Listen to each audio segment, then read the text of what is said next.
وحده والصلاة والسلام على من لا نبي بعده أما بعد فأعوذ بالله من الشيطان الرجيم بسم الله الرحمن الرحيم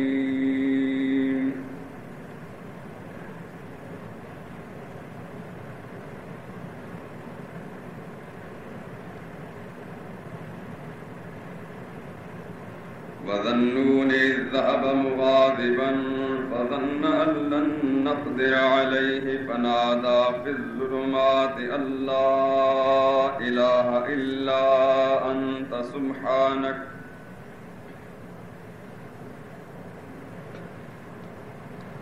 فنادى في الظلمات أن لا إله إلا أنت سبحانك إني كنت من الظالمين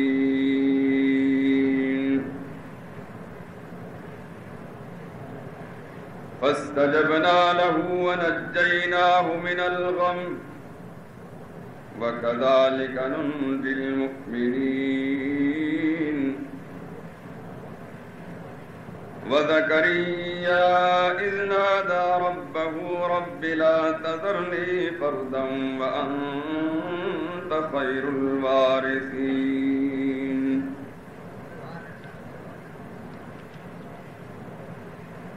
فاستجبنا له ووهبنا له يحيى وأصلحنا له زوجه إنهم كانوا يسارعون في الخيرات ويدعوننا رغبا ورهبا وكانوا لنا خاشعين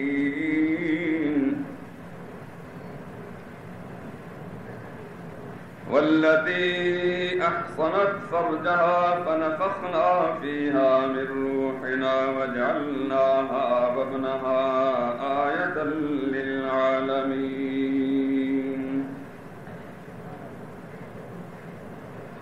إن هذه أمتكم أمة واحدة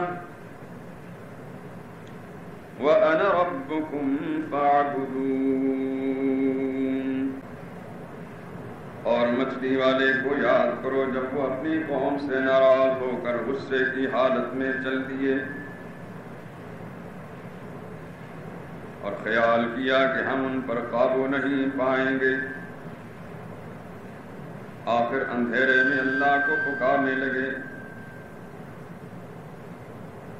تیرے سوا کوئی مشکل کشا نہیں تو پاک ہے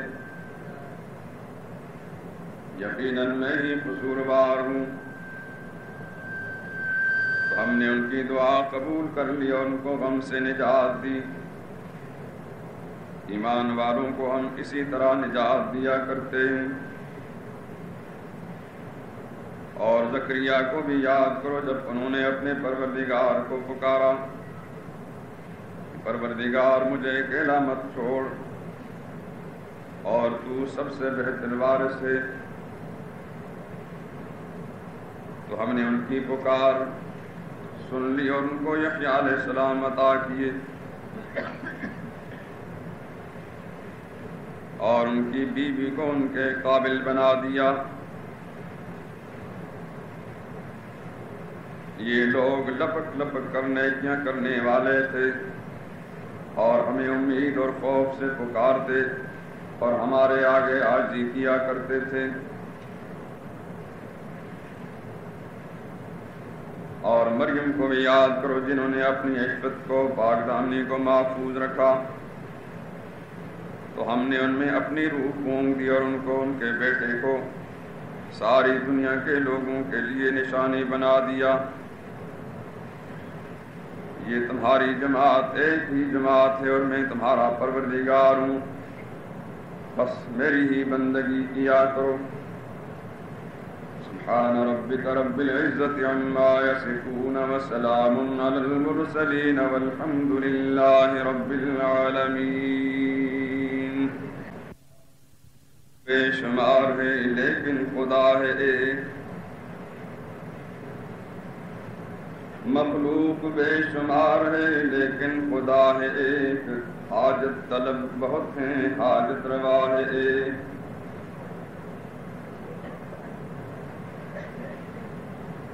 مخلوق بے شمار ہے لیکن خدا ہے ایک. حاجت طلب بہت ہیں حاجت روا ہے ایک. اس کی تجلیات کے جلوے ہیں گو ہزار. اس دل کے آئینہ میں تو جلوہ نما ہے ایک. ہر چند بے شمار ہے مخلوق کائنات.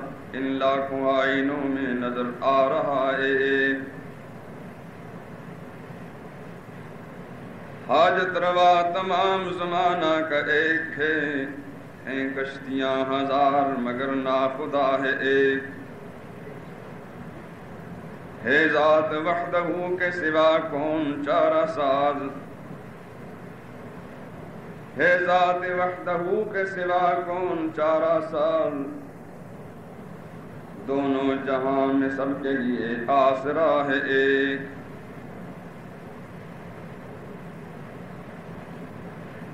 ہے ذات وحدہ کے سوا کون چارہ ساز.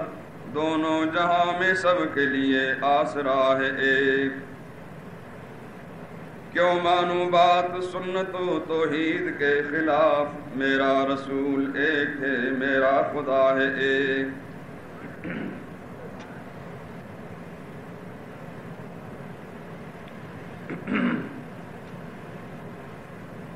بزرگان محترم، برادران عزیز، قرآن حکیم کی یہ آیات کریمہ 17ویں پارے میں سورہ انبیاء کی آیت نمبر 87 سے لے کر 92 تک تلاوت کی ہے.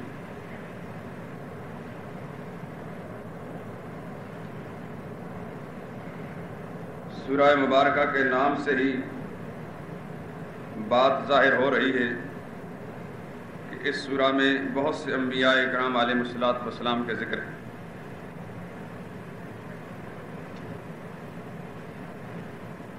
اس وقت جن آیات کریمہ کی تلاوت کی گئی ہے اس میں اللہ کے دو پیغمبروں کے تذکرے ہیں. ایک سیدنا حضرت یونس علیہ السلام اور دوسرے حضرت زکریہ علیہ السلام.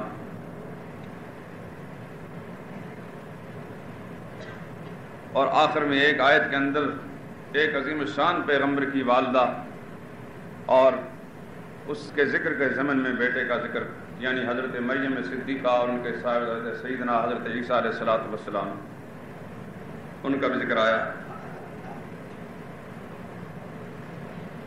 ایک بات سب حضرات ذہن نشین فرما لیں، آپ کو قرآن کریم کے اندر 20 واقعات اور قصے ملیں گے. انبیاء کرام کے بھی ہیں اور غیر انبیاء کے بھی.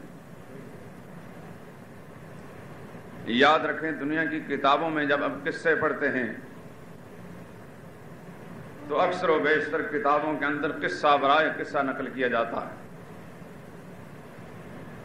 معلومات حاصل کرنے کی غرض سے، کہانی بتانے کی غرض سے کتاب کے اندر قصہ لکھا جاتا ہے. لیکن اللہ کی یہ کتاب جس کا نام قرآن پاک ہے، اس کے اندر کوئی قصہ بھی اس مقصد کے لیے نہیں لایا گیا کہ لوگوں کو وہ قصہ معلوم ہو جائے بس. کیونکہ قرآن کریم کہانیوں کی کتاب نہیں، یہ تو انسانیت کے لیے دستور حیات ہے. اس کے اندر اگر کوئی قصہ مفصل یا مجمل ذکر کیا جاتا ہے تو اس کے اندر کوئی نہ کوئی سبق چھپا ہوا ہوتا ہے. اور خدا کے پیغمبروں کے قصے قرآن کریم میں جس قدر آئے ہیں اس کے اندر تو سوائے اللہ کی توحید کے سبق کے اور کوئی دوسرا سبق موجود نہیں.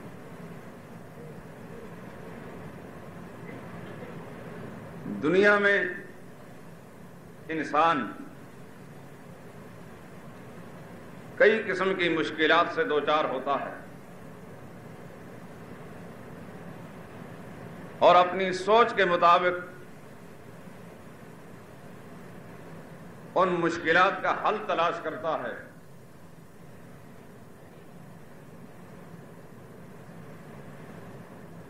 خوش بختی سے اگر سیدھی لائن پر چل رہا ہے تو اس کا حل بھی صحیح تلاش کرے گا،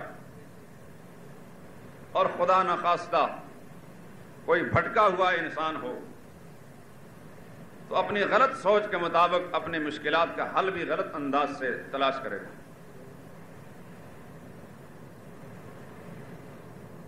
آئیے خدا کی کتاب کو پڑھتے ہیں اور اس سے معلوم کرتے ہیں کہ اس طرح کی مشکلات سے خدا کے پیغمبر بھی دوچار ہوئے۔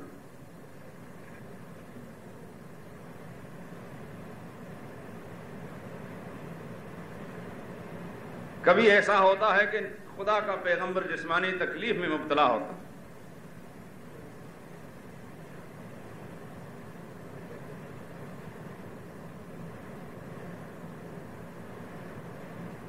اور کبھی خدا کا پیغمبر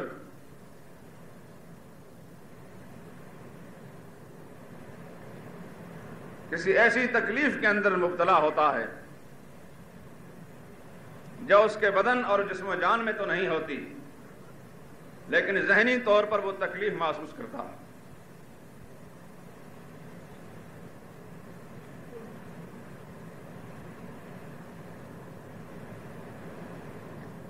ان مصائب اور مشکلات میں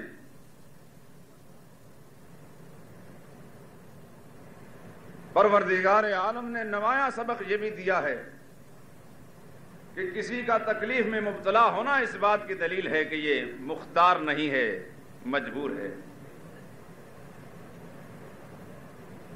اور جو مختار ہے وہ کبھی کسی تکلیف میں مبتلا نہیں ہوتا۔ کبھی سنا کہ خدا کو کوئی بیماری لاحق ہو گئی، کبھی سنا کہ اللہ کو سر درد ہو گیا، سیدنا ایوب علیہ السلام کی طرح کسی بیماری سے دوچار ہوئے۔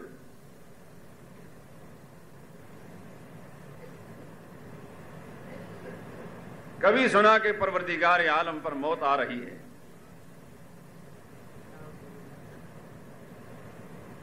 وَتَوَكَّلْ عَلَى الْحَيِّ الَّذِي لَا يَمُوتُ۔ ساری دنیا کے لوگوں، سہارا ڈھونڈنے والوں، مصائب و آلام میں پھنس کر راحت و اطمینان طلب کرنے والے لوگوں، آؤ تمہیں ایک ہی دروازہ ایسا بتا دیتے ہیں کہ اس کے دروازے پر جانے والا کوئی محروم اور مایوس نہیں لوٹا۔ وَتَوَكَّلْ عَلَى الْحَيِّ الَّذِي لَا يَمُوتُ۔ بھروسہ کرنا ہے، اعتماد کرنا ہے، تکیہ کرنا ہے اسی ذات پر کرو، الحی، جو زندہ ہے۔ ہاں ہاں، کبھی دل میں یہ خیال مت لانا زندہ تو ہم بھی ہیں، ہمارے سمیت لاکھوں کروڑوں دنیا میں جو بھی زندہ ہوئے بالآخر سب نے مر جانا ہے، سب نے فنا ہو جانا ہے۔ الحی الذی لا یموت، ہم اس زندہ پر تکیہ کرنے اور سہارا لگانے کا کہہ رہے ہیں جس پر کبھی موت نہیں آئے گی۔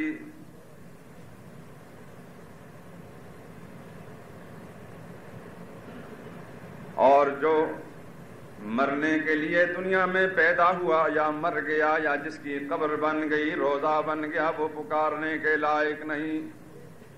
سیدھی سی بات ہے، عقل اگر کسی کا ساتھ دے معمولی عقل والا بھی سمجھ سکتا ہے۔ انبیاء اکرام علیہ الصلوۃ والسلام جن کا ذکر کر رہا تھا، سیدنا حضرت یونس علیہ الصلوۃ والسلام اور حضرت زکریا علیہ الصلوۃ والسلام، ان کا قصہ قرآن کریم نے ذکر کیا۔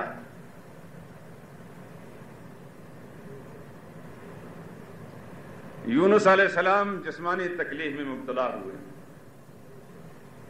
اور دنیا کے انسان اکثر و بیشتر اس طرح کے حادثات سے دوچار ہوتے ہی رہتے ہیں۔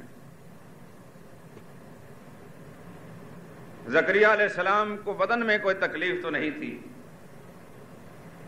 لیکن ایک دوسری قسم کی تکلیف سے دوچار تھے، جو بے اولاد ہونے والی تکلیف ہے۔ صاحب اولاد تو شاید اس تکلیف کا احساس نہیں کر سکتا، ان سے پوچھیے جن کے گھر میں اولاد نہیں ہے۔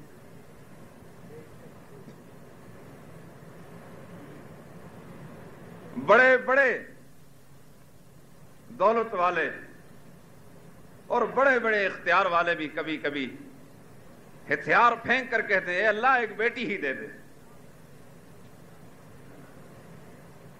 یہ بے بسی اور بے چارگی کی انتہا ہوتی ہے۔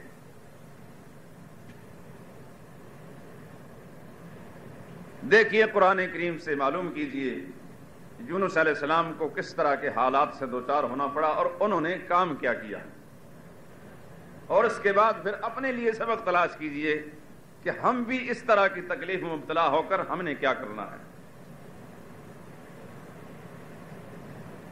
اور ہم کرتے کیا ہیں،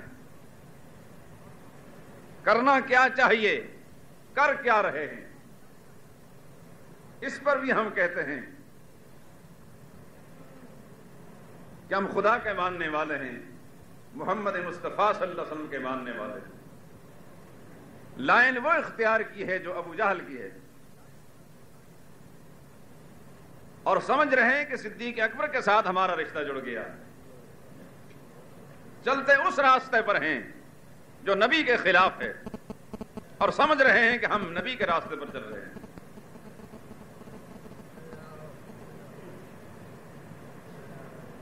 حضرت یونس علیہ السلام عظیم الشان پیغمبر ہیں اللہ کے، اور زمرہ انبیاء میں یہ واحد پیغمبر ہیں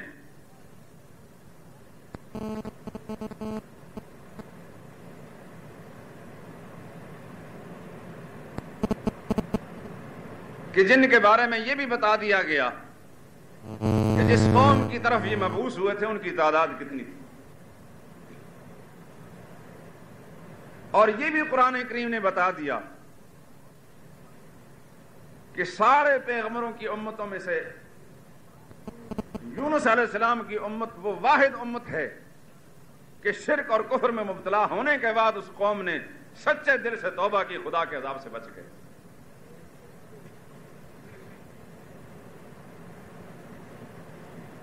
اللہ کے پیغمبر مبعوث ہونے کے بعد خدا کا پیغام سنانا شروع کر دیا۔ اب اس تفصیل میں جانے کی ضرورت نہیں کہ کس طرح سنایا تھا، جس طرح سب خدا کے پیغمبروں نے خدا کا پیغام سنایا اس طرح انہوں نے بھی سنایا۔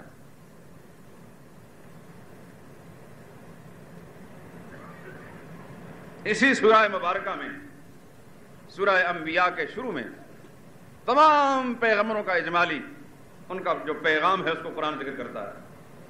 وَمَا أَرْسَلْنَا مِن قَبْلِكَ مِن رَّسُولٍ إِلَّا نُوحِي إِلَيْهِ أَنَّهُ لَا إِلَٰهَ إِلَّا أَنَا فَاعْبُدُونِ۔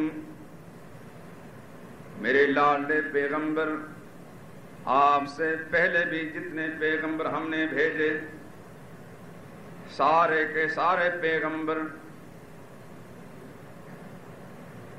انہیں یہی ہدایت دی گئی تھی، یہی پیغام دیا گیا تھا، انہ لا الہ الا انا، بات یہی ہے کہ کوئی بھی میرے سوا پکارنے کے لائق نہیں، حاجت روا، مشکل کشا اور کار ساز نہیں۔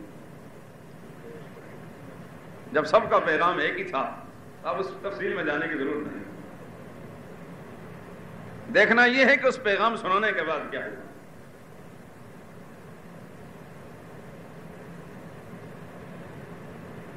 قوم نے نہیں مانا، اللہ کے پیغمبر نے فرمایا لوگوں مانو میری بات کو، نہیں مانو گے تو خدا کا عذاب آ جائے گا۔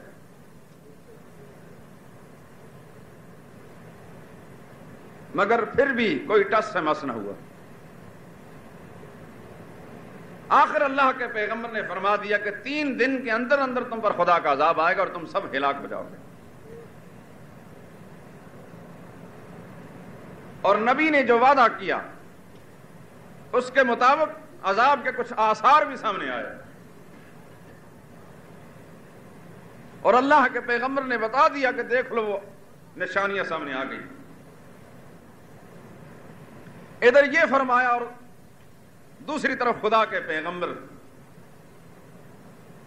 اس علاقے کو چھوڑ کر چل دیے۔ یہ قوم اب برباد ہونے لگی۔ اتمام حجت کر لیا اللہ کے نبی نے، کسی نے نہیں مانا۔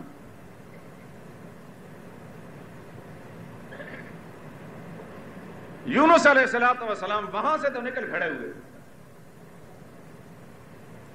مگر خدا کی شان کریمی پر اور شان استغنا پر قربان جائیں کہ اس عظیم شان پیغمبر کو جو اللہ ہی کا کام کر رہے ہیں، جو اللہ ہی کی بات کو سنا رہے ہیں، زمین پر اللہ ہی کی مرضی کو پورا کرنے کے لیے سانس لے رہے ہیں، ادھر پیغمبر گھر سے نکلے، ادھر امتحانات کا سلسلہ شروع ہو گیا۔ امتحان نبی کا لیا جا رہا۔ قوم نے جب دیکھا کہ یونس علیہ السلام ناراض ہو کر چل دیے اور عذاب کے نشانات دیکھ کر ساری قوم، بوڑھے بھی، بچے بھی، جوان، مرد، عورت، حتیٰ کہ جانوروں کو لے کر اپنی بستیوں اور آبادیوں اور گھروں سے نکل گئے، جنگلوں میں، ویرانوں میں جا کر رو رو کر سر رگڑ رگڑ کر خدا سے معافی مانگی انہوں نے۔ نتیجہ یہ نکلا کہ وہ آنے والا عذاب اس قوم سے ٹل گیا اور اللہ پاک نے اس کو بچا لیا۔ ادھر تو یہ معاملہ ہوا، جو نافرمان تھے اللہ کے سامنے سچی توبہ کرنے کے بعد بچ گئے۔ دوسری طرف یونس علیہ السلام جو سراپا عبدیت اللہ کے کامل بندے، ایک لغزش ہوئی ہے ان سے۔ یاد رکھیں کہ انبیاء اکرام علیہ السلام کا ذکر کرتے وقت بہت محتاط انداز سے لب و لہجہ اختیار کرنا چاہیے۔ بعض لوگ بے خبری یا جہالت کی بنا پر یا لاپرواہی کی بنا پر نبیوں کو بھی گناہگار ٹھہراتے ہیں، معاذ اللہ ثم معاذ اللہ۔ اس طرح اپنے دین ایمان کی بنیادیں اکھاڑ دیتے ہیں۔ نبی گناہگار نہیں ہوتے، نبی سے معصیت نہیں ہوتی، لغزش البتہ ہو سکتی ہے۔ لغزش میں ارادے کو دخل نہیں ہوتا، غیر ارادی طور پر ایک چیز سامنے آ جاتی ہے جسے لغزش کہا جاتا ہے، جس کا معنی ہے پھسلنا۔ کیچڑ میں پھسل کر چوٹ کسی کو لگ جائے تو اس میں اس کا کیا قصور ہے؟ وہ پھسل گیا ہے، خود گرا نہیں اپنے آپ کو، اس نے خودکشی میں مبتلا نہیں، پھسل گیا، لغزش ہو گئی اللہ کے پیغمبر سے کہ اللہ کی اجازت لے کر کیوں نہیں نکلے؟ نکلنا بھی تھا، قوم کو چھوڑنا بھی تھا، اللہ کی مرضی کا انتظار کرتے، نکلنے کا حکم ہوتا تو نکل گئے، بس اتنی سی بات ہے۔ وہاں سے نکلے،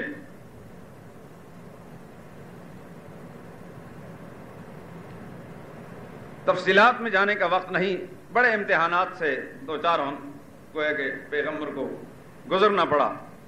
صرف مقصودی بات جو قرآن کریم کی ہے اسی کا ذکر کروں گا۔ وہاں سے نکل کھڑے ہوئے، کسی دوسرے علاقے کی طرف چل دیے۔ قضاء و قدر کے فیصلے دیکھیں کہ راستے میں سمندری سفر تھا،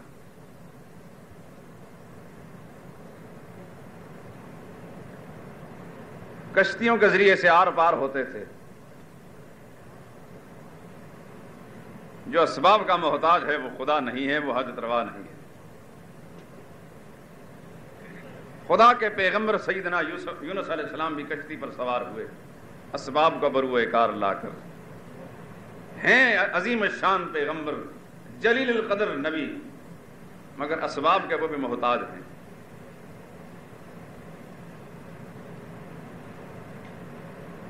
کشتی میں بیٹھ گئے۔ اذ ابق الى الفلك المشحون، قوم سے بھاگ گئے، ناراض ہو کر چل دیے، بھری ہوئی کشتی میں جا بیٹھے۔ کشتی معمول کے مطابق کام کرتی رہتی تھی، صبح شام آر پار لوگوں کو لے جاتی تھی۔ یہ پہلا موقع ہے کہ جب خدا کے پیغمبر کشتی میں بیٹھے تو کشتی ڈولنے لگ رہی، بیچ دریا کے پہنچی، چولے کھانے لگی، ڈولنے لگی۔ ملاح نے سمجھ لیا کہ کشتی تو ڈوبنے پر آ گئی۔ سچائی اور صداقت کا زمانہ تھا، گناہوں کے مجسمے ایک ایک نہیں پھرتے تھے۔ سوچا ان لوگوں نے کہ کوئی گناہگار ہمارے اندر آ گیا ہے جس کی شامت کی بنا پر ہماری کشتی زوال پذیر ہو گئی۔ لیکن اب کسے کہیں، یہ الزام کسے دیا جائے؟ کسی کی پیشانی پر تو لکھا نہیں۔ بالآخر وہی کیا جو ایسے وقت میں ہوتا ہے، قرآن اندازی کی گئی۔ فساہم فکان من المدحضین، قرآن اندازی کی گئی۔ پہلی بار بھی سیدنا یونس علیہ السلام کا نام نکلا۔ دیکھ لیں، یہ قرآن میں کہ دور سے کسی ڈائجسٹ کا قصہ پڑھ کر نہیں سنا رہا آپ کو۔ دوسری، حیران ہو گئے لوگ یہ سراپا دیکھ کر، اس چہرے کو دیکھ کر، جو رش کے ملائکہ ہے، خدا کا پیغمبر، نبی سے زیادہ حسن و جمال والا کون، اس سے زیادہ پاکیزہ صورت اور سیرت والا کون؟ گمان بھی نہیں ہو سکتا کہ جو کچھ ہم سوچ رہے ہیں اس کا مصداق یہ ہوں۔ دوسری بار، تیسری بار قرآن اندازی کی، ہر بار اللہ کے نبی کا نام نکلا۔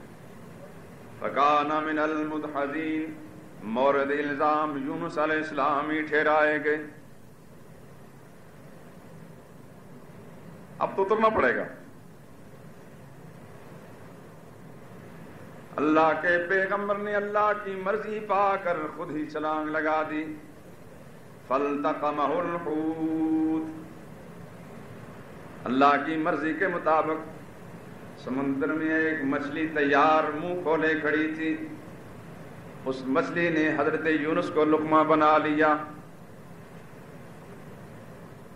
نبی خدا کا ہے،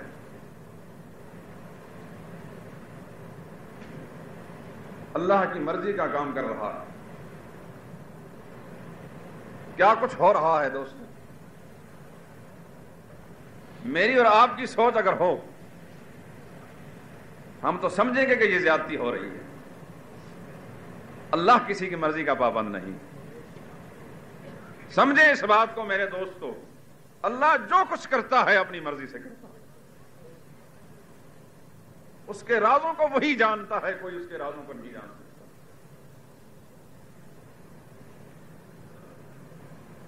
خدا کے پیغمبر مچھلی کے پیٹ میں چلے گئے۔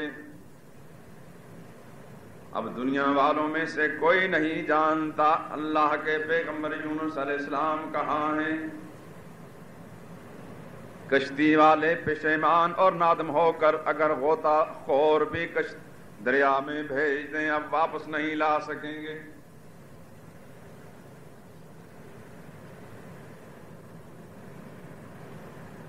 ادھر اللہ کے پیغمبر مچھلی کے پیٹ میں پہنچے، رات کا اندھیرا، سمندر کا اندھیرا، مچھلی کے پیٹ کا اندھیرا، کئی اندھیروں میں پہنچ گئے۔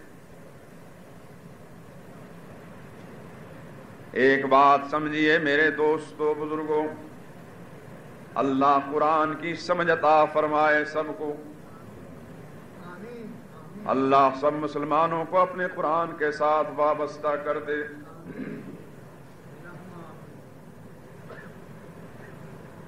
جہالت کے مارے ہوئے لوگ اللہ کی مخلوق کو بھی بیڑا پار کرنے والا سمجھتے ہیں۔ بات تو سمجھ میں آ گئی ہوگی۔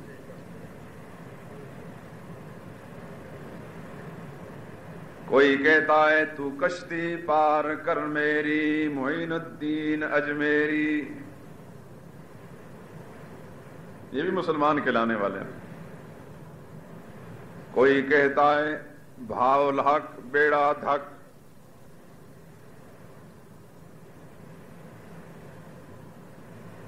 بگرداب بلا افتاد کشتی مدد کن یا معین الدین چشتی. بھنور میں میری کشتی پھنس گئی ہے، اے خواجہ معین الدین آ کر کشتی کو نکالیے. وہاں بھی خدا کو پکارنا ترک کر دیا ہے. اور سب سے بڑا جھوٹ، کائنات کا سب سے بڑا جھوٹ،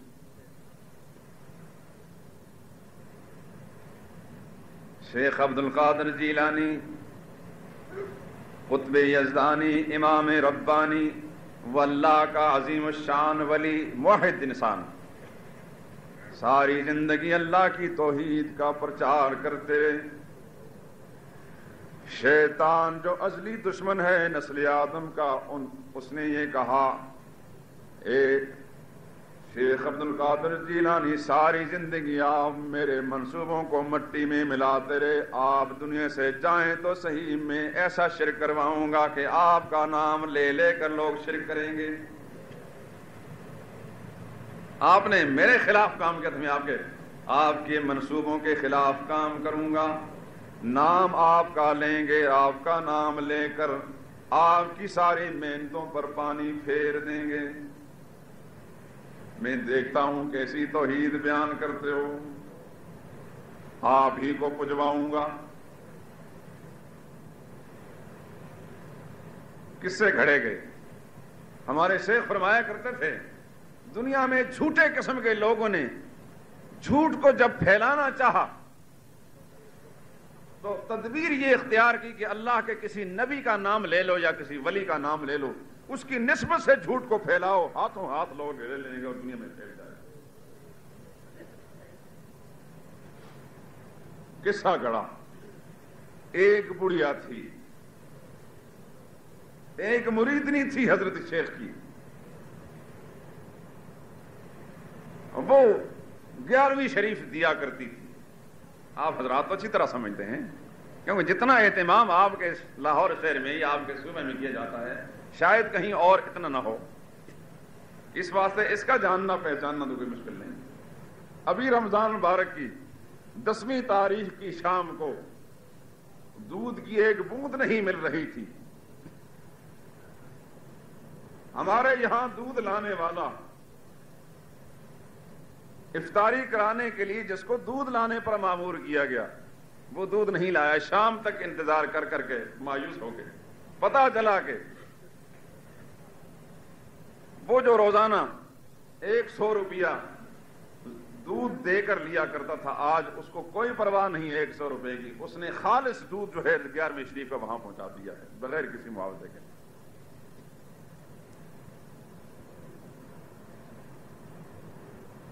اور آپ حضرات تو زیادہ جانتے ہیں، مجھ سے زیادہ جانتے ہیں. مجھ پر تو جو بیتی میں نے وہی آپ کو سنا دی. یہ کیا ہے؟ اس کے پیچھے کیا کون سا جذبہ کار فرما؟ یہ وہی جھوٹ ہے جو بین الاقوامی جھوٹ. ایک مریدنی جو 11ویں شریف دیا کرتی تھی، اس کا ایک ہی بیٹا تھا. اس کی شادی ہونے لگی، بارات تیار کی گئی اور باجے گاجے بھی ساتھ، مراسی بھی. جب قصہ کھڑا تو اس کو پورا مکمل طور سے سارے مرچ مسالے لگا کر جھوٹ سارا ملا کر اس کے ساتھ بارات گئی دور دراز. ان کو بھی سمندری سفر درپیش تھا. کشتی پر سوار ہو کر بارات گئی، وہاں سے دلہن کو لے کر آئے، سارے کشتی میں بیٹھے ہیں. اتفاق کی بات ہے کہ اس موقع پر مریدنی نے 11ویں شریف نہیں ادا کی تھی، شاید شادی کے بندوبست میں مصروف ہوگی. انتقام بھی کتنا جلدی لیا جاتا. اور نادان یہ نہیں سمجھتے کہ اس عقیدت کی آڑ میں ہم ان بزرگوں کی کیا توہین کر رہے ہیں. شیطان کا تو مقصد پورا ہو رہا ہے، وہ یہی کی حالت سکھا رہا ہے. واپسی پر آئے، ساری بارات، سارے ڈھول ڈھمکے والے، دلہا دلہن سمندر کے وسط میں پہنچے، کشتی ڈوب گئی.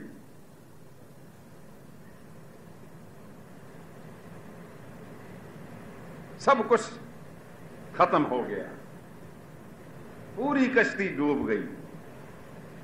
اب وہ بڑھیا ماری ماری پھر رہی تھی۔ اس رونے دھونے میں 12 برس گزر گئے۔ حضرت شیخ عبد القادر جیلانی میں کتنے جلالی ثابت ہوئے کہ ایک دفعہ 11ویں شریف نہ دینے پر اتنا انتقام لیا کہ 11ویں شریف تو صرف بڑھیا نہیں دے رہی اور انتقام سارے برات والوں سے لے لیا۔ ان کا کیا قصور تھا؟ انتقام اگر لیا جاتا اس بوڑھی سے لیا جاتا، چلو اسی کو سزا مل جاتی۔ اس کا بیٹے کا کیا قصور؟ اس بیچاری دلہن کا کیا قصور؟ اور کشتی والوں کا کیا قصور؟ 12 برس گزرنے کے بعد پھر خود ہی خیال آیا یا کسی کے بتانے پر 11ویں شریف جب ادا کی گئی، 11 اور 12 کا عدد جو ہے اس کو خوب یاد رکھا، 12 برس کا بیڑا اور 11ویں شریف۔ اصل میں یہ پیٹ عجیب شے ہے، یہ سارے سبق یاد دلاتا ہے انسان کو۔ پیٹ کے دھندے بڑے عجیب ہیں۔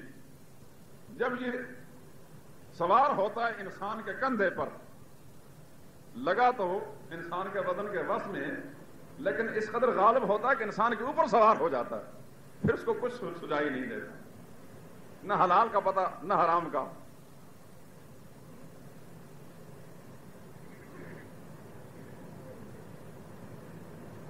شیخ عبد القادر جیلانی رحم اللہ کی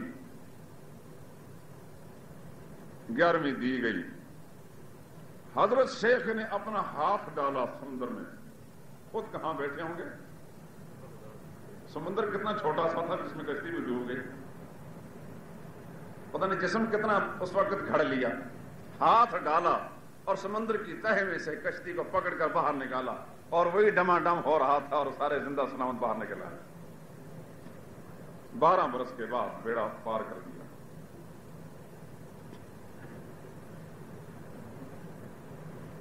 شیخ عبد القادر جیلانی جو محمد رسول اللہ صلی اللہ علیہ وسلم کی امت میں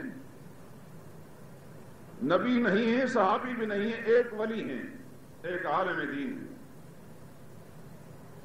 600 برس بعد محمد رسول اللہ صلی اللہ علیہ وسلم کے گزرے ہیں۔ قرآن بتاتا ہے عظیم الشان پیغمبر کا حال، مرید مریدنیاں نہیں ہیں، خود خدا کا پیغمبر کشتی کے اندر بیٹھا ہے، کشتی کے اندر پیغمبر قدم رکھتے ہیں، کشتی ڈوبنے پر آ جاتی ہے، اور خدا کی شان پہ قربان جائیں کہ کشتی سے پیغمبر باہر ہوتا ہے، کشتی پار ہو جاتی ہے۔ کیا سبق ملا میرے دوستو؟ بیڑا پار کرنا اگر کسی انسان کے بس میں ہوتا تو یونس علیہ السلام اپنے بیڑے کو خود پار کر دیتے۔ یہ قرآن کی سچائیاں ہیں، اور وہ گھڑنتو جھوٹ ہے، بین الاقوامی جھوٹ۔ مگر ہمارا سیدھا سادہ مسلمان، اس کو قرآن کا کچھ پتہ نہیں، وہ گھڑی ہوئی باتیں اس کو ازبر ہیں اور نسل بعد نسل یاد ہیں۔ ایک سرے سے دوسرے سرے تک پورے پاکستان میں لوگوں کو یہ قصہ یاد ہے۔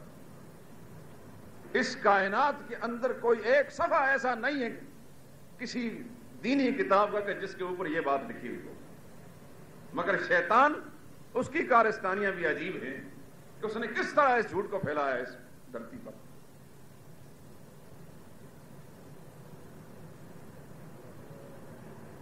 اب قرآن کو دیکھیں، یونس علیہ السلام کشتی کے اندر قدم رکھتے ہیں، کشتی ڈوب رہی ہے، باہر نکلتے ہیں، کشتی پار ہو جاتی ہے۔ معلوم ہوتا ہے اللہ جس کے بیڑے کو پار کرنا چاہیں پار ہوتا ہے، اور جس کو ڈبونا چاہیں ڈوب جاتا ہے، کوئی پار نہیں کر سکتا۔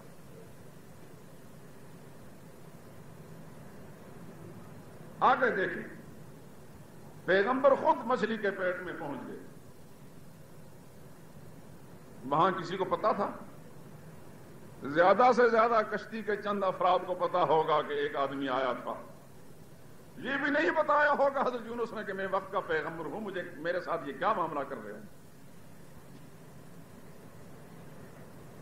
باقی اس پوری روح زمین پر بسنے والی مخلوق میں سے کسے پتا تھا؟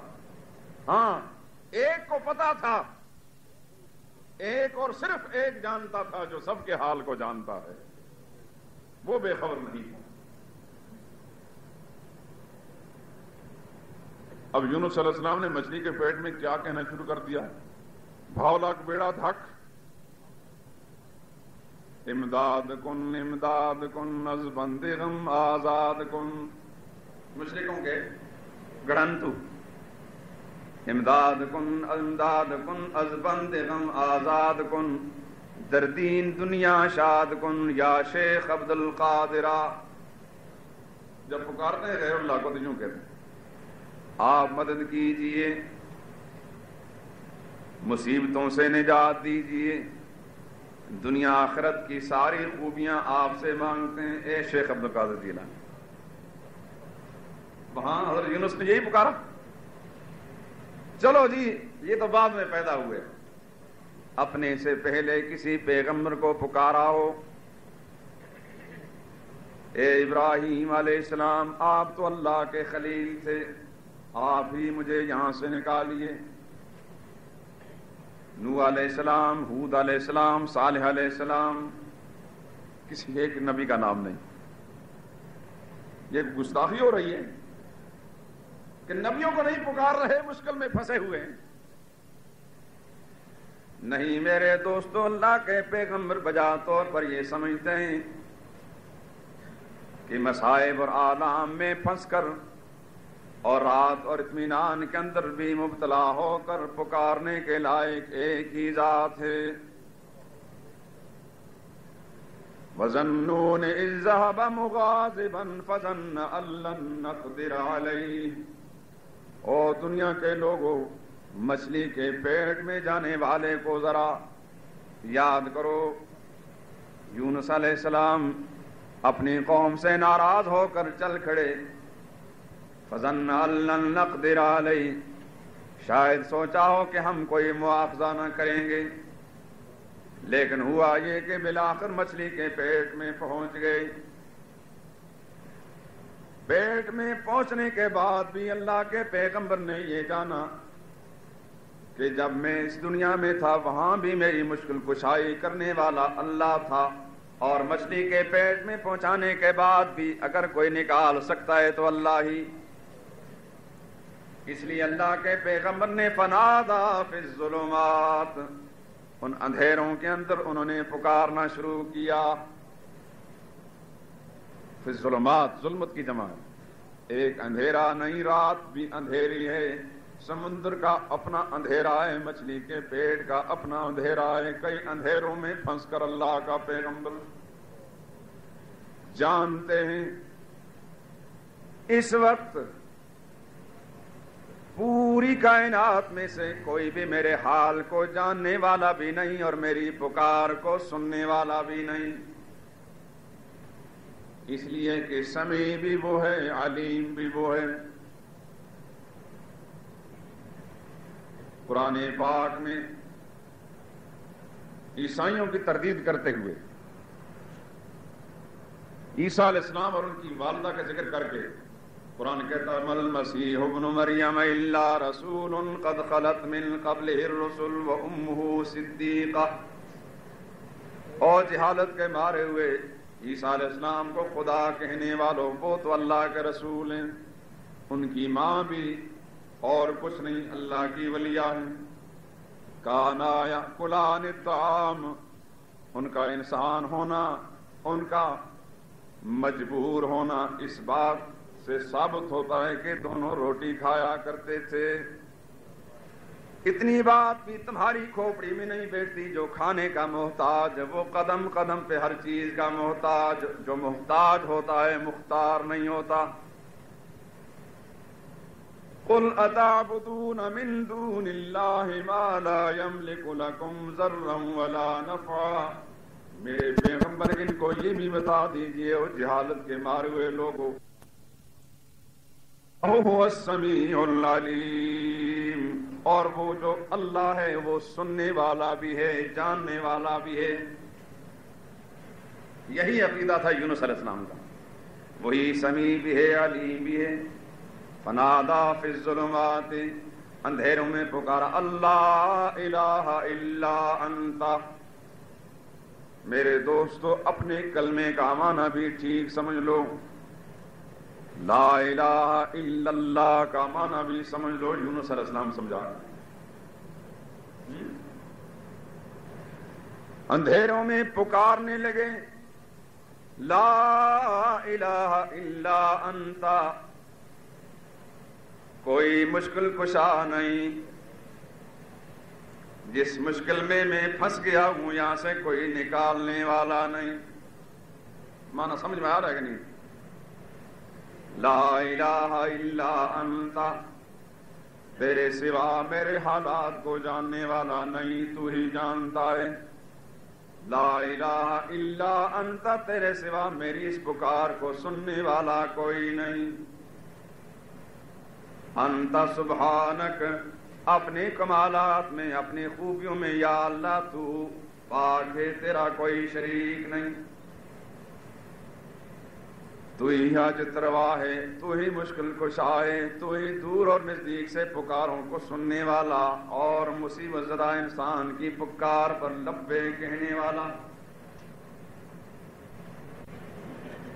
انی کنت من الظالمین، میرے مالک میں اب سمجھ چکا ہوں مجھے تیرے حکم کا انتظار کرنا چاہیے تھا۔ میرے مالک میں اب سمجھ چکا ہوں مجھے تیرے حکم کا انتظار کرنا چاہیے تھا۔ مجھ سے لغزش ہو گئی، میں اعتراف کرتا ہوں، میں اپنے اس قصور کا اعتراف کرتا ہوں۔ انی کنت من الظالمین، مجھ سے کوتاہی ہو گئی۔ اللہ فرماتے ہیں دیکھو لوگوں، اور قرآن پر ایمان لانے والوں، قرآن کی تلاوت کرنے والوں، رمضان میں 10 قرآن پڑھ لیتے ہو مگر کبھی ان آیتوں پر بھی غور کیا؟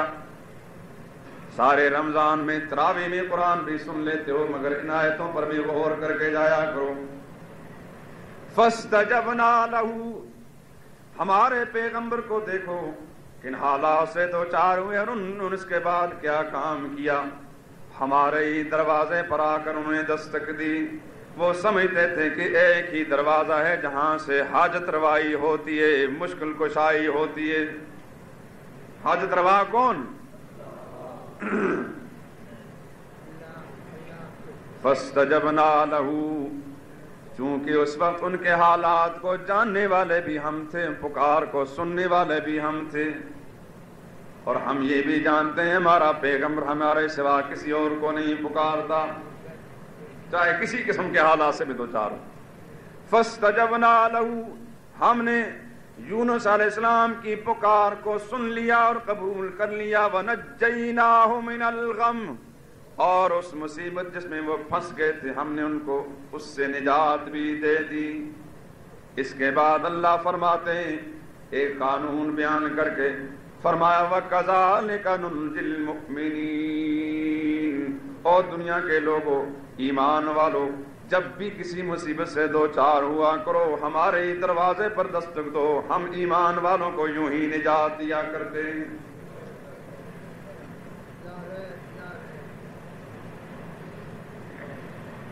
قرآن کہتا ہے لولا انہ کان من المسبحین، لوگوں یہ تو ہمارے پیغمبر یونس ہیں، اگر ہمارا پیغمبر مچھلی کے پیٹ میں پہنچ کر بھی ہماری توحید کا پرچار نہ کرتا۔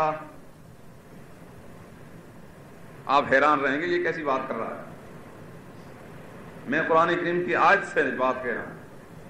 لولا انہ کان من المسبحین، اگر وہ وہاں لا الہ الا انت سبحانک نہ پڑھتے، مسبحین یہ تسبیح نہ پڑھتے۔ تسبیح کیا شے ہوتی ہے؟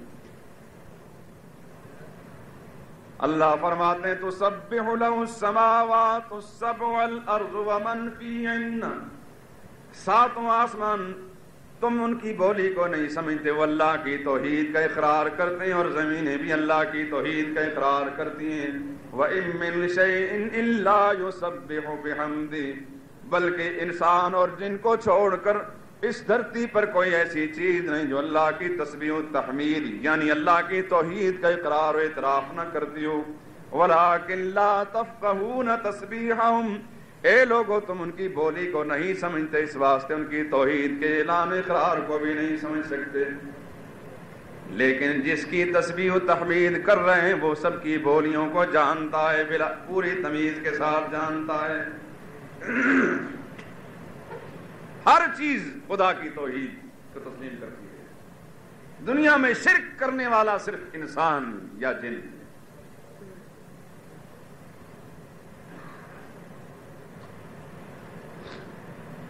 قرآن کریم ان شہادتوں سے بڑا بھرا پڑا ہے. اس لیے میں کہتا ہوں دوستو, خدا کے لیے قرآن کریم کی طرف توجہ. یہ ساری مشکلات کا حل ہے خدا کی کتاب. لولا انہ کان من المسبحین, اگر یہ بات نہ ہوتی یونس علیہ السلام ہماری تسبیح نہ پڑھتے. تسبیح کا کیا مطلب؟ سبحان کا نہ پڑھتے. سبحان کا کیا معنی؟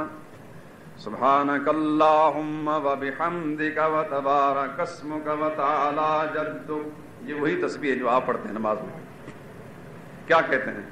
سبحانک اللہم, اے اللہ ہم تجھے پاک سمجھتے ہیں. یہی کہتے ہیں نا, سبحانک اللہم, یا اللہ ہم تجھے پاک سمجھتے ہیں. کس چیز سے پاک؟ کسی نجاست سے پاک نہیں, وہاں گندگی اور نجاست کا کوئی امکان نہیں. بلکہ قرآن کریم سے پوچھو سبحان کا کیا مطلب؟ سبحان اللہ عما یشرکون, اللہ پاک ہے شریکوں سے پاک ہے, کوئی اس کے ساتھ حصہ دار نہیں. جب کسی نے اللہ کو سبحان مان لیا تو گویا دوسرے لفظ میں خدا کو واحد لا شریک مان لیا, شریکوں کو انکار کر دیا. سبحانہ وتعالی عما یشرکون, سبحان اللہ عما یشرکون, اللہ شریکوں سے پاک ہے, کوئی حصہ دار نہیں. اب یونس علیہ السلام کی سبحان کو دیکھو, لا الہ الا انت سبحانک, اے اللہ تو ہی مشکل کشا ہے, تو ہی حاجت روا ہے, تو ہی پکار کو سننے والا ہے, مصیبت سے نجات دینے والا ہے.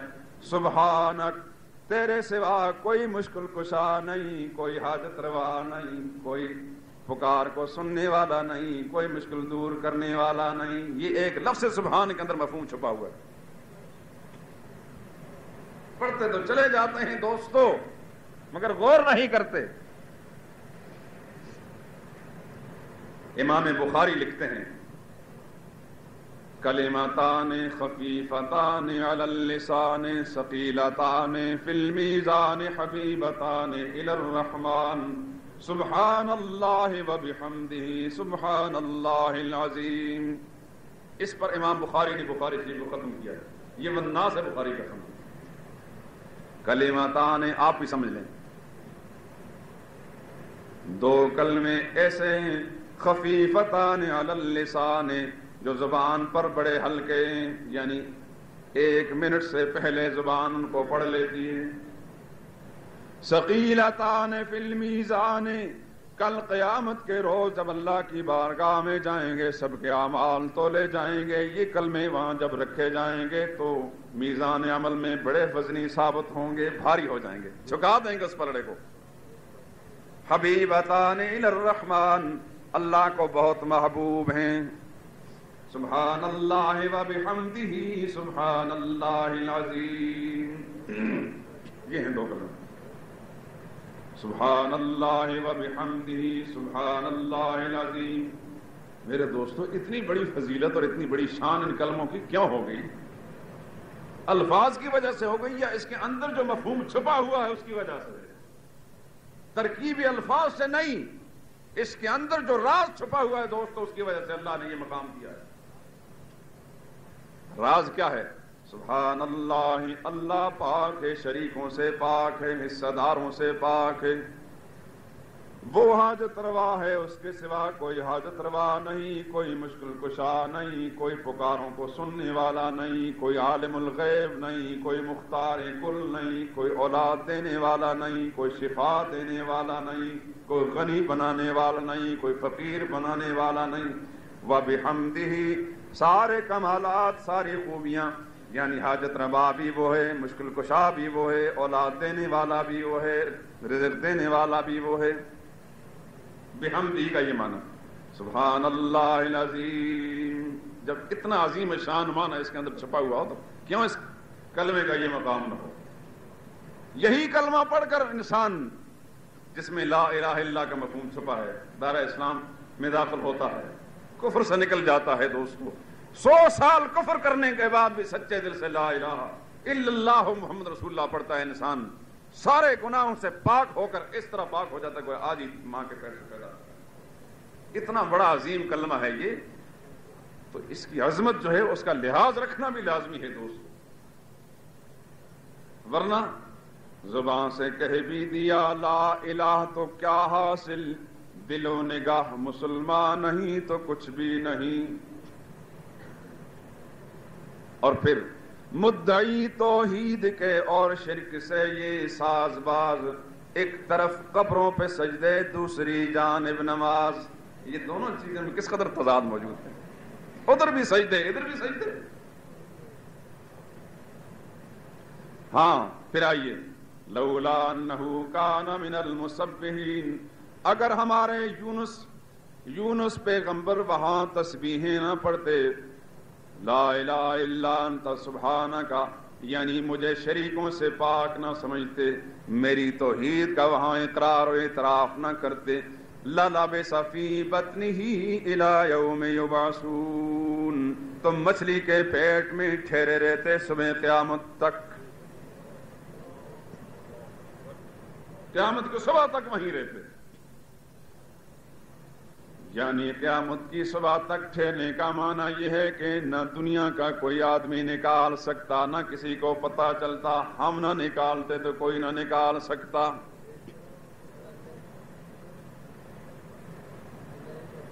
خدا کی توحید کی اہمیت کا اندازہ فرمائیے میرے دوستو، نبی نے قوم کے سامنے کیا مچھلی کے پیٹ میں جا کر بھی خدا کی توحید کا اقرار کیا رہتا ہے۔ یہ ہے وہ خدا کی توحید کا مسئلہ، یہ کوئی جنون اور دیوانگی نہیں دوستو۔ خدا سے دعا مانگو کہ اللہ ہمیں اتنی زندگی دے کہ سارا قرآن کریم ہم سن سکیں اور اس کو ہم سمجھ سکیں اور اس پر عمل کر سکیں۔ یہ دعا مانگنی کو ممنوع تو نہیں، اللہ سے ایسی زندگی مانگے جو اللہ کی بندگی پر گزرے۔ یہ بات اگرچہ میں عام طور پر کہا نہیں کرتا، مگر اس وقت حالات سے دوچار ہو کر میں کہتا ہوں، دوستو زندگی کا جو وقت گزار چکے صبح کا بھولا ہوا بھی شام کو گھر آ جائے تو کچھ نہیں کہا جاتا۔ قرآن کریم اب تک سمجھنے کی کوشش نہیں کی، وقت ضائع ہو گیا، زندگی یوں سمجھے کہ جتنی گزر گئی ضائع ہو گئی، اب بھی وقت ہے، قرآن کریم کی طرف رجوع کیجیے۔ اپنے محلے کے اندر اگر کوئی صاحب علم موجود ہے، بشرطے کہ صاحب علم ہو، قرآن کریم کو جانتا ہو، اسے مجبور کیجیے کہ خدا کا قرآن ہمیں سمجھائیے، اور اگر کہیں نہیں ملتا تو آئیے یہاں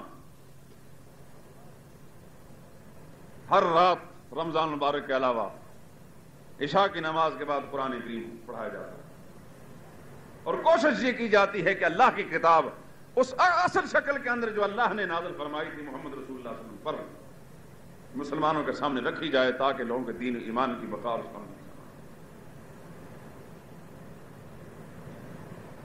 اس کے اندر دنیا میں کوئی مفاد مطلوب نہیں، یہی ہے کہ اپنا فرض پورا ہو جائے اور خدا کی مخلوق جو ہے اس کی اصلاح ہو جائے۔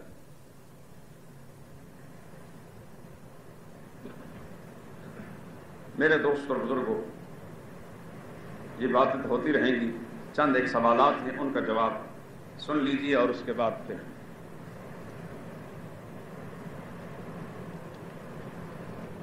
ایک سوال یہ کیا ہے، عذراء کرم اعتکاف کے بارے میں چند منٹ گفتگو فرما کر رہا ہوں۔ رمضان مبارک کا اعتکاف رسول اللہ صلی اللہ علیہ وسلم کی سنت ہے۔ 2 حج اور 2 عمروں کا ثواب اس پر ملتا ہے، مقبول حج عمروں کا، بشرط کہ اعتکاف بھی صحیح شکل میں ہو۔ وہ جشن منانے کے لیے مسجد میں نہ بیٹھ جائیں، اعتکاف کی رعایت بھی رکھتا ہے۔ اعتکاف کا مطلب یہ ہوتا ہے کہ انسان دنیا کو چھوڑ چھاڑ کر، دنیا کے دھندوں سے بالکل منہ موڑ کر اللہ کے دروازے پر بیٹھ گیا۔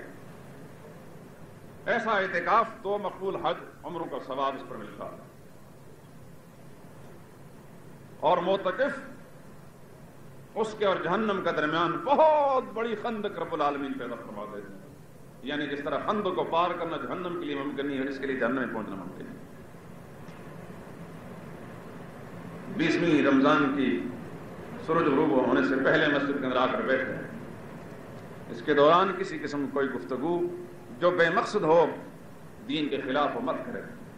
ضرورت کی گفتگو ہر آدمی سے کر سکتا ہے، ضرورت کی چیزیں کسی سے منگوا سکتا ہے، کاروباری حساب و کتاب وہاں نہ کرے۔ دوسرے معتکفین کے ساتھ بے مقصد بات نہ کرے، یا قرآن کی تلاوت ہے، یا اللہ کا ذکر اذکار ہے، یا نوافل وغیرہ ہیں، یا سو جانا ہے۔ اس کے علاوہ اور کوئی کام نہیں۔ چہرہ ڈھانپنا یہ کوئی بات نہیں۔ بعض لوگ گھونگھٹ نکال لیتے ہیں عورتوں کی طرح۔ اب تو خیر عورتوں نے بھی گھونگھٹ چھوڑ دیا ہے، وہ تو تھا کسی زمانے میں تھا۔ یا دیہات کی کچھ پرانی قدروں والی عورتیں، یا صوبہ سرحد کے بالائی علاقوں میں آپ کو یہ چیزیں ملیں گی، یا بلوچستان کے دوسرے علاقوں میں، جہاں جہاں مغربی تعلیم اور تہذیب گئی ہے وہاں گھونگھٹ ختم ہو چکے ہیں۔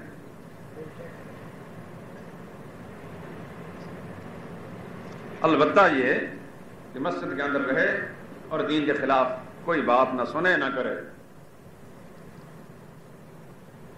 غسل لازمی طور پر ضرورت پیش آ جائے وہ کر سکتا ہے، لیکن تبرید کے لیے، ٹھنڈک حاصل کرنے کے لیے روزانہ غسل کرنے کے لیے تولیہ صابن لے کر چلا جائے، یہ جشن منانے کی ضرورت نہیں۔ بعض لوگوں نے دین کے معاملے میں بہت ہی سہل پسندی شروع کر رکھی ہے۔ گھر اور باہر میں، مسجد اور گھر میں کوئی فرق نہیں ہوتا، اعتکاف اور غیر اعتکاف میں کوئی فرق نہیں ہوتا۔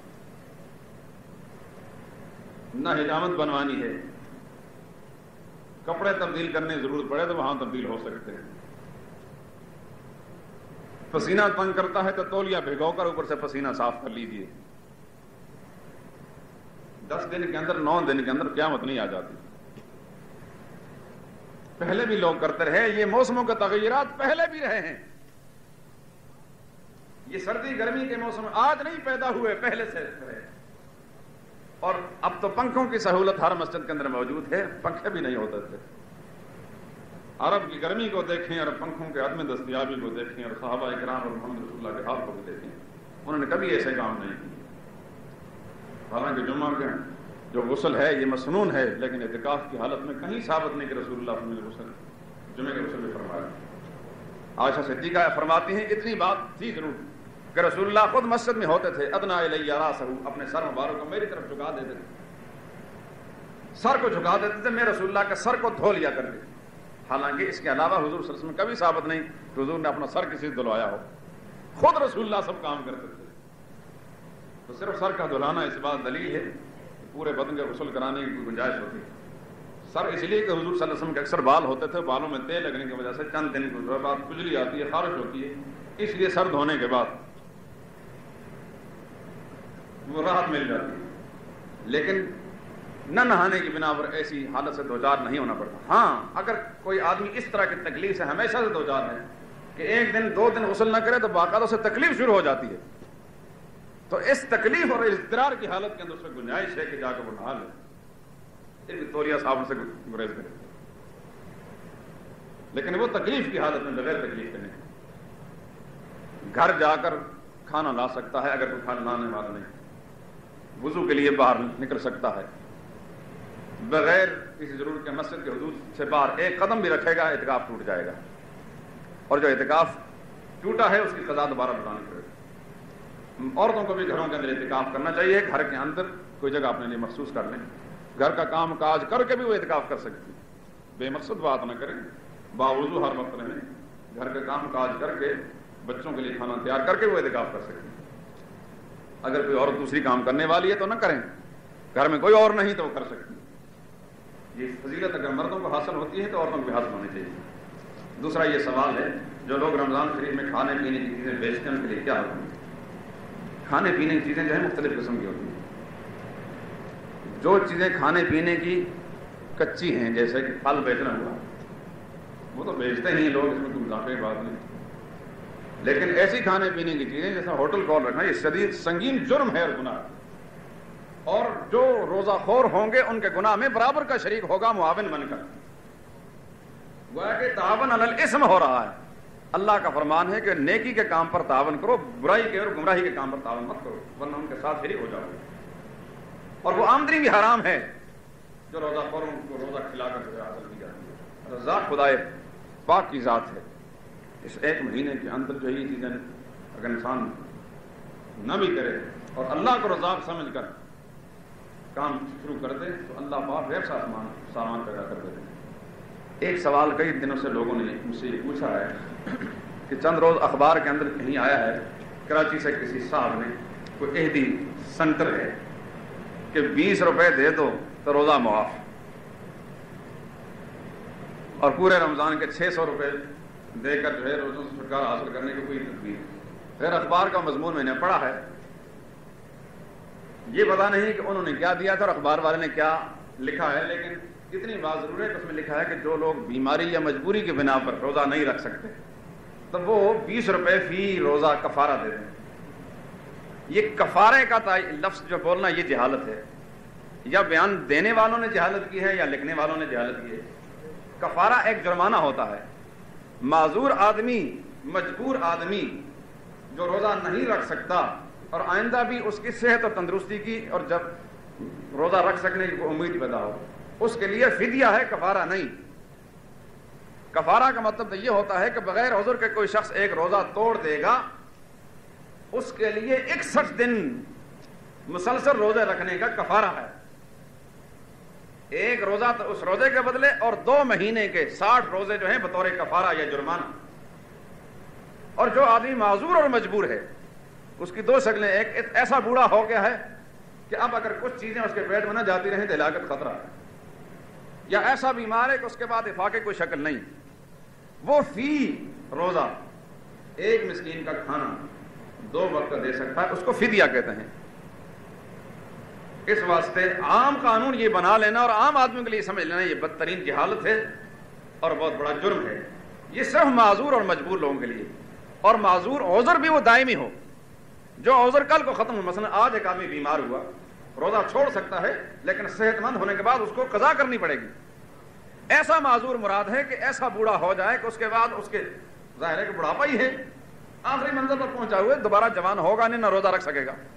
یا ایسا بیمار ہے کہ وہ بیماری دائمی بن چکی ہے, اب اس کے بعد افاقے کی شکل نظر نہیں آتی. اس قسم کا آدمی جو ہے فی روزہ فدیہ دے سکتا ہے 1 مسکین کا کھانا, چاہے وہ 20 روپے میں بنے 50 روپے میں بنے, اس سے کوئی بات نہیں. پتہ نہیں انہوں نے اپنے سینٹر کے لیے وہ چندہ حاصل کرنے کے لیے سارا دھندا بنایا ہے.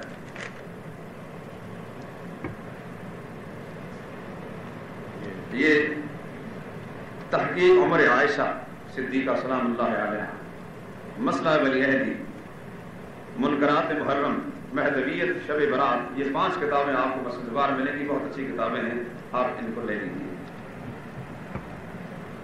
ٹھیک ہے, یہ انہیں کی طرف سے ہے نا, معاویہ صاحب کی طرف سے. آتش ایران, آتش قدہ ایران تو پرانا مشہور تھا جو ہزاروں سال سے جلتا تھا. اب آتش ایران نام کی کتاب آئی ہے, میں نے ابھی اس کا مطالعہ کیا نہیں, بہرحال لگتا ہے دلچسپ کتاب ہوگی, اس کا مطالعہ کر لیں.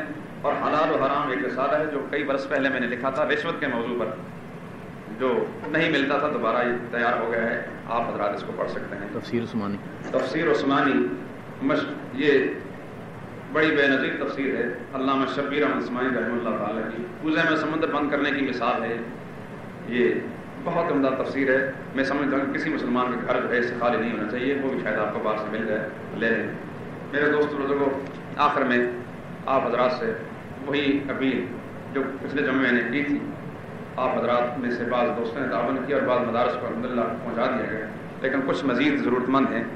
آپ سے گزارش ہے کہ آپ صدقہ فطر بھی جو 6 روپے کم از کم فی کس، گھر کا چھوٹا بڑا دودھ پیتا بچہ اس کی طرف سے بھی دینا پڑے گا، وہ بھی دے سکتے ہیں، ویسے عطیات بھی دے سکتے ہیں، اور مدارس کے ساتھ تعاون کریں تاکہ یہ مدرسے چلتے رہیں اور خدا کا یہ قرآن جو ہے آپ کو آنے والی نسلوں کو جو ہے یوں ہی سننے کا موقع ملتا رہے۔ اللہ تعالیٰ جزائے خیر۔